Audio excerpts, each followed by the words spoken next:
Hola, buenas tardes. Estamos en la segunda entrevista que es para el licenciado Manuel. Entonces, muchas gracias por acudir a la segunda entrevista. Ayer tuvimos una breve introducción un poco más amplia sobre el proceso penal y hoy la pregunta sería, ¿tú qué opinarías, tanto como persona como Ministerio Público, la reformación del artículo constitucional que se modifique la educación sexual en edad temprana, es decir, en un grado preescolar? Ok, primero que nada, buenas tardes, espero que se encuentren muy bien. Ya me presenté el día de ayer, pero pues lo vuelvo a hacer para efectos de esta conferencia. Soy auxiliar o personal de apoyo del Ministerio Público en la Fiscalía General de Justicia de la Ciudad de México y como tal, contestando a tu pregunta, es un tema bastante complejo porque para mí, como abogado, es fundamental que cualquier persona tenga el acceso a la educación sexual. Pero aquí el problema está en que si lo haces en una etapa temprana, el menor no va a tener conciencia, el menor no va a saber diferenciar los parámetros de salud o los parámetros sexuales que tú le pongas a través de diversos métodos de enseñanza para que él entienda los actos sexuales que pueden llevarse a cabo en su persona o que puede llevar él a cabo en otro ser humano, por así decirlo.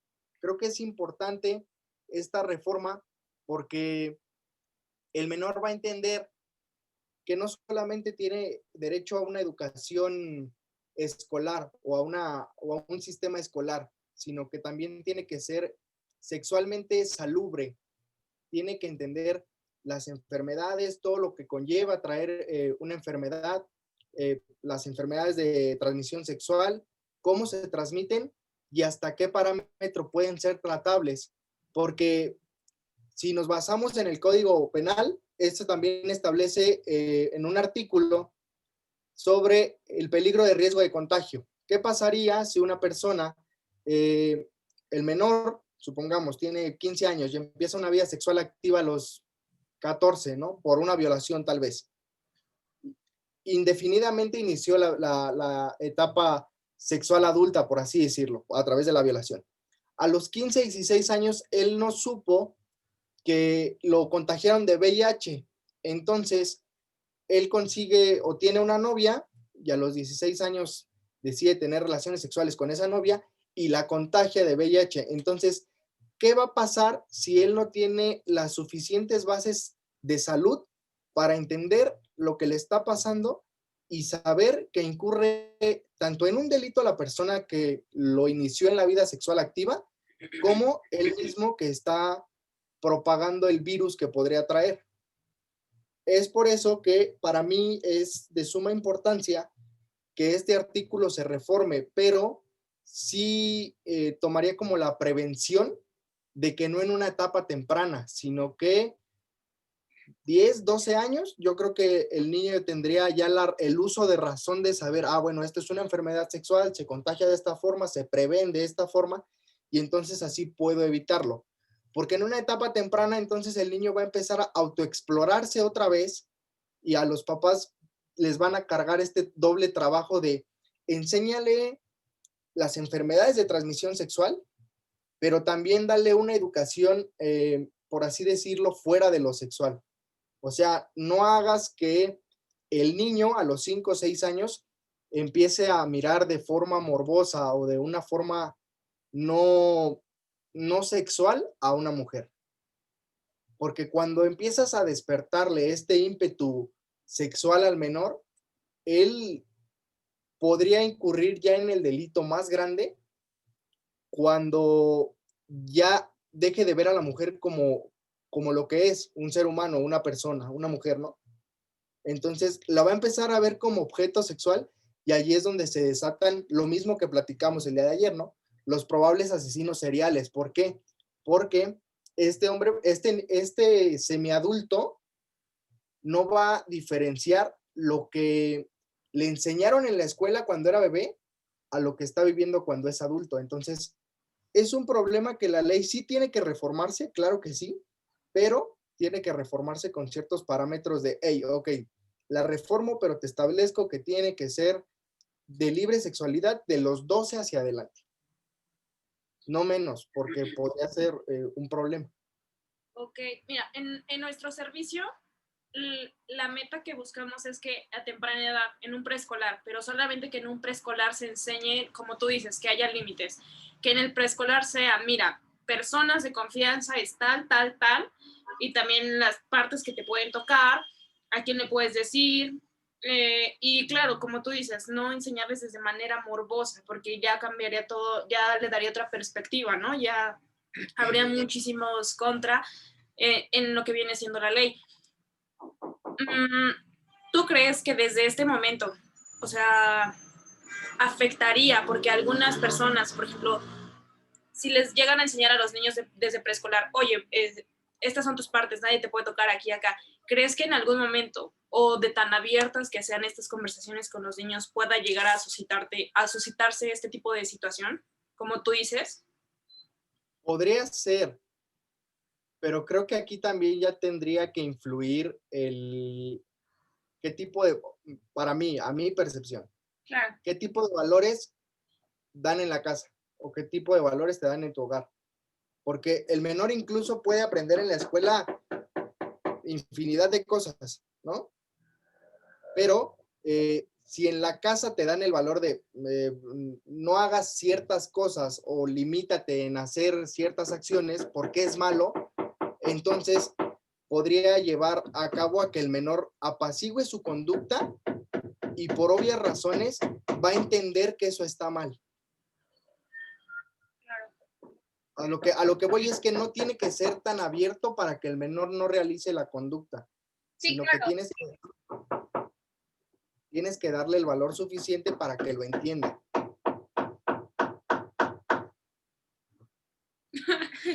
Bueno, o sea, obviamente nuestra idea o la propuesta que se está mencionando es de que en la educación sexual temprana obviamente va a ir acorde a la edad. O sea, no es como que le vayas a enseñar métodos anticonceptivos a un niño de kinder, sino Exacto. como que el cuerpo humano, que se lo enseñen tal cual, porque no sé si te ha pasado o has escuchado en alguna de las denuncias que el niño toma las partes del cuerpo con otros nombres que los papás les enseñan. Entonces, difiere un poco y a lo mejor es una idea muy tradicionalista con las familias y todo así, pero se busca que a lo mejor con ayuda de un psicólogo dentro de la escuela tengan clases piloto con los familiares, bueno, con el tutor o con el papá, y ya, uno, le explican a los papás cómo van a estar desarrollándose las clases, dos, que tengan las clases ya con los menores, y tres, que tengan clases tanto con menores y los padres de familia y ver cómo se pueden ir abordando ciertos temas, porque al final del día el niño va a ser curioso y va a empezar a autoexplorarse totalmente.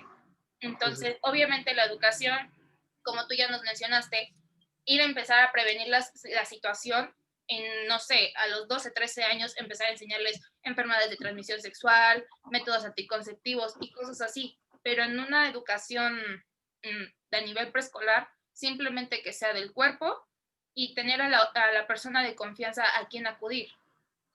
Sí, es bien importante esto que mencionas del psicólogo, porque no sabes, el menor, como tú bien lo dijiste, me han tocado denuncias en el que el menor no identifica las partes del cuerpo con el nombre que corresponde.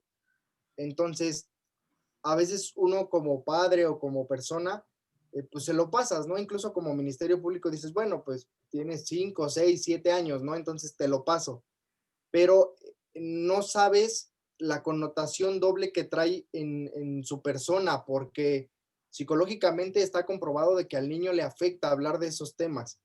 Entonces, es de suma importancia, como bien lo dijiste, que el psicólogo pueda darse el tiempo para explicarle tanto a la madre, el padre o el tutor, como al niño. Y mira, le puedes explicar de estas formas para que él entienda lo que le está pasando, lo que le va a pasar y los cambios que a través del tiempo pues va a ir experimentando, ¿no? En este punto pues sí concuerdo contigo totalmente de que es bien importante que esté la figura paterna de un lado del menor, que se sienta como cobijado, por así decirlo, y que el psicólogo le explique cada uno de los cambios.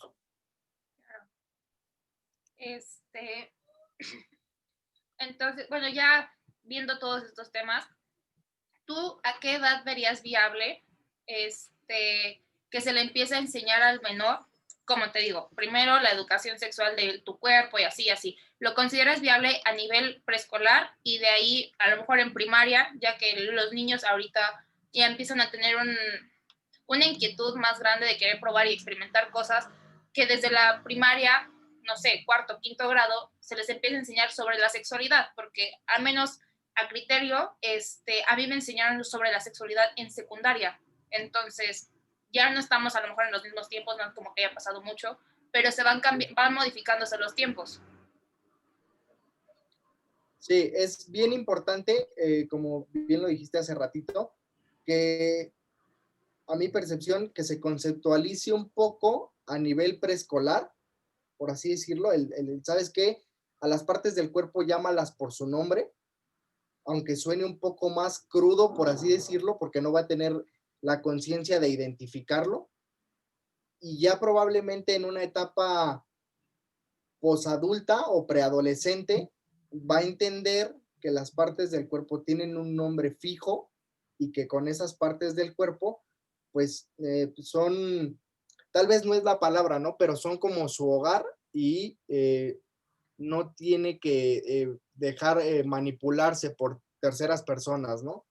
Y si llega a encontrar ciertas anomalías en su cuerpo, pues que tenga la confianza de recurrir ante nosotros como autoridad y en este caso, pues lo cuente con un psicólogo, ¿no? Con su padre o con su tutor.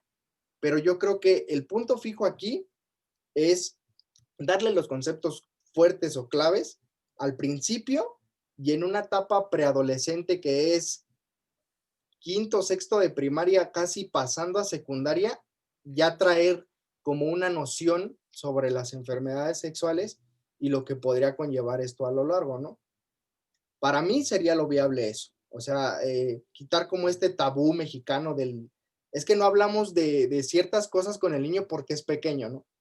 Al final del día, porque sea pequeño, sea un preadolescente, no significa que no lo vaya a entender. Tal vez tendrías que buscar otras palabras para explicárselo, pero si lo explicas de manera clara y concisa, lo va a entender perfectamente. Entonces, mi punto de vista sería que esa etapa presexual, vamos a llamarlo así, se inicie entre el sexto, quinto de primaria, quinto, sexto de primaria, y en secundaria, primero, segundo, se les dé una clase o curso, por así decirlo, de todo lo que puede ser las enfermedades sexuales, ¿no? Ok, en tu criterio, que estamos viendo que ya hay pros y ya hay contras y estás como de acuerdo en la mayoría de las cosas.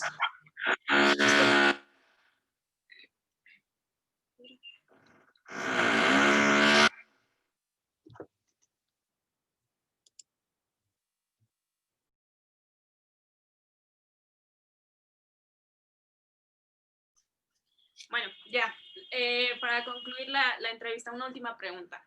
¿Crees que con lo que estábamos hablando de los pros y los contras y con esto de que los padres hayan ido a denunciar y todo este tipo de abusos sexuales, haya por eso embarazos sexuales no deseados y a raíz de esto se vaya incrementando la población de personas con base a los abusos y las violaciones? Es bien importante este tema que toca, ¿sabes? Ahorita me acordé que hace un mes llegó un asunto de Iztapalapa. Creo que ahorita te voy a contar el asunto. Creo que es bien importante la comunicación entre los padres y los menores. ¿Por qué? A lo que voy. El asunto llega de Iztapalapa. La mujer dice que su hija se fue con el novio cuando tenía 15 años, regresa a los 17 y ya trae 3 hijos. Pero antes de eso nos menciona que pues ellas traían problemas, traían muchas diferencias y la menor le dice, ¿sabes qué? Yo ya no quiero vivir contigo, ya no quiero estar contigo. Problemas típicos de menor. Tú no me entiendes, no me das mi espacio, bla, bla, bla, bla, bla. Entonces, la señora dice, bueno, ¿qué puedo hacer yo como madre? Pues vete, o sea, se va a escuchar feo y a lo mejor es lo mismo de todos los ministerios públicos, pero pues vete con tu novio, ¿no? Se fue con el novio. Se fue con el novio, regresa a los 17 ya con 3 hijos y después va a levantar la mamá la denuncia por violación. No puedes levantar una denuncia por violación cuando ya hay 3 hijos de por medio. O sea, probablemente sí la pudo haber violado, la forzó en uno de los actos, tal vez. Pero ¿cómo yo compruebo como Ministerio Público que uno de esos 3 hijos fue producto de una violación? A lo que voy es, no hubo comunicación entre madre e hija, no hubo valores de por medio y es bien importante que se comuniquen. ¿Por qué? Porque justo ayer lo mencionaba, ¿no? De cada 100 casos, uno llega a sentencia. El problema no es de nosotros, y lo dije ayer, y no me estoy excusando en mi trabajo, no excuso a mis compañeros, no excuso a mi fiscal. El problema está en que la persona llega al Ministerio Público y nos inventa una historia completa, así, ¡pum! De, simple. Llegan y te cuentan desde el momento en el que nació la niña hasta el día de hoy. Señora, tiene 28 años, tiene 25 años, o sea, ya ni siquiera es menor de edad, o sea, está muy grande, ¿no? Entonces, el problema está en 3 puntos importantes. 1, la comunicación. 2, esa misma comunicación deriva en que tú como padre le otorgas el permiso a tu hija para que se vaya con un tipo que es 10 o 20 años mayor que ella. Tiene 17 años y el novio o el esposo, el amante, lo que sea, tiene 37 años. ¿En qué cabeza cabe como padre, desde mi percepción, que le vas a dar el permiso a tu hija de andar con una persona que bien podría ser su hermano mayor? ¿No? Entonces, ahí deriva, 1, la comunicación. 2, este desapego que le generas al hijo de, pues vete, o sea, es tu vida, lo que tú generes en tu vida, pues a mí no me interesa, ¿no? Y punto número 3, la poca educación sexual, que fue uno de los puntos del principio, que manejan las personas en su vida, porque si bien es cierto el cuarto constitucional les establece el libre desarrollo de su personalidad y tener los hijos cuales quieras y cuales pienses que sean necesarios en tu vida, también te establece ese mismo artículo en párrafos más abajo que tienes que tener derecho a la vida digna. Tienes que dignificar tu vida. Y entonces, si te avientas 4 hijos con 17 años, el problema no es el Estado, no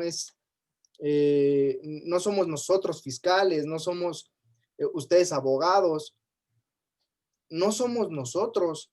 El problema es tu nula comunicación, el problema es no es la palabra, eso no lo voy a decir, pero el problema no es tu estructura por fuera, el problema es tu estructura interna. Si tu mamá te dice, pues tiene 37 años, el muchacho me cae muy bien y vete con él, ¿no? Y de repente a los 17 y medio llegas y mamá, estoy embarazada. No quiere decir que a lo mejor tu escuela, tu primaria, tu secundaria, no te haya dicho, mira, este es un condón y sirve para esto, ¿no? El problema es que tú tomaste la decisión. Tal vez a lo mejor inconscientemente el muchacho de 37, 38 años te la vició. Me refiero a viciada de, no pasa nada, tú no te preocupes, ¿no? Va a salir un iPhone de ahí. No, obviamente no te va a salir un huevo Kinder de ahí, va a salir un bebé, ¿no? Claro. Pero es este problema de estructura interna, del no tener valores, del no tener decisión propia, del no saber decir, no, ¿sabes qué? No. O pensarle tantito y decir, a ver, si yo tengo 17 y este hombre tiene 37, obviamente me lleva 20 años de vida, recorridos, obviamente, no es un niño, pues no creo que me vaya a poner un anillo y me diga que me case con él, ¿verdad? Pues no. O sea, se escucha crudo y se escucha feo, pero realmente nosotros como Ministerio Público y como sociedad no tenemos culpa. Los que tienen la culpa son las personas que educan. Y si a ti no te dan una educación sexual sana, vamos a llamarlo así, sana, ¿cómo vas a entender a qué edad es la óptima para tener hijos? Vuelvo al punto del cuarto constitucional de dignificar la vida. Si tú crees como mujer que a los 17 años tener 4 hijos es dignificar tu vida, increíble. Claro. Pero también entiende que ese niño come, ese niño viste, ese niño calza. Y ese niño o esos 4 niños no pueden estar mantenidos toda la vida por el Estado. Claro, sí, obvio. Entonces, ayuda a ayudarte y ayuda a dignificar la vida del menor. ¿Por qué? Voy a esto. Existen muchos niños vendiendo en la calle. Existen muchos niños en condición precaria. Y perdón la expresión, sé que a lo mejor no es la correcta, pero parece que les dicen, ¡ay, aviéntate otro! Está bien divertido, ¿no? Sí. Y se avientan hijos hasta en serie, ¿no? Me tocó una vez preguntar en un semáforo a una señora, ¿cuántos años tiene su hijo? No, pues este tiene 10. Y vi así como mamá pato, ¿no? La mamá y los patitos atrás de ella. Y le digo, ¿y cuántos años tiene él? Este tiene 8. Y no, este tiene 6. Y este tiene 4. ¿Y puedes creer que traía al chiquito en brazos? O sea, eres una máquina de tener hijos, está súper increíble, pero no los tengas así. Sí, no. Sí, ¿a qué condiciones los vas a traer? Ajá, entonces es bien importante el punto que tocas porque creo, para mí, en lo personal, es importante la comunicación entre los padres. Sí tienes la libertad sexual, por así decirlo, la libertad de desarrollarte como mejor te parezca, pero creo que también internamente, con tus valores y con lo que eres como persona, tienes que ponerte un límite. Tienes que decir, a lo mejor, eh, utópicamente, ¿no? Ay, yo quiero tener 7 hijos. Está muy padre, ¿no? Tan idealizados. Pero si tienes esos 7 hijos y por dado caso te corren del trabajo, ¿qué van a pasar? ¿Qué va a pasar con esos 7 niños? Claro, quedan desamparados de alguna manera. Exactamente. Y no es como un tema económico, no es como un tema social, sino como un tema interno del no puedo hacer mi estructura familiar tan extensa. A lo mejor aquí sí tiene que ver el dinero, pero no puedo hacer mi estructura familiar tan extensa si gano 5,000 pesos al mes. Claro, sí, obvio. Con 5,000, o sea, perdón, pero con 5,000 pesos apenas si vivo yo, Sí, claro. ¿no? Pues sí. Entonces, es como bien importante, punto número 1, el reformar la ley, como bien lo dijo, pero ponerle un límite, pero que estén bien conceptualizados desde pequeños, que sepan, que diferencien, ¿no? Punto número 2, la comunicación es esencial. Y punto número 3, el idealizarte qué tipo de familia quieres, porque aquí incluso vienen las fracturas familiares en donde pues, se vuelve una familia nuclear. ¡Pum! ¿Se partió? Pero se partió porque probablemente la esposa que tú querías, pues no quería tener sus 5 hijos, ¿no? Se partió porque tú te aferraste a querer tener 5 hijos cuando viste que probablemente tu economía pues no te daba para 5 hijos, te da nada más para 1. Claro. Pero entonces es bien importante este tema de la comunicación, los valores y la conceptualización sexual de las personas a temprana edad. No te estoy diciendo que le sueltes tal cual todos los conceptos, ¿no? Sí, obvio. porque es un bebé o termina siendo un bebé, ¿no? Hasta los 5 o 6 años es un bebé prácticamente. Ya de los 10 hacia adelante, pues va a poder entender y va a tener vivencias a nivel primaria, a nivel secundaria y va a entender lo que la idea que le estás queriendo transmitir. Ok. Bueno, pues hasta aquí dejamos la entrevista. Muchas gracias por tu tiempo y pues ya, mañana nos vemos para que sea la última. ¿No? Muchísimas gracias. Gracias. Cuídense.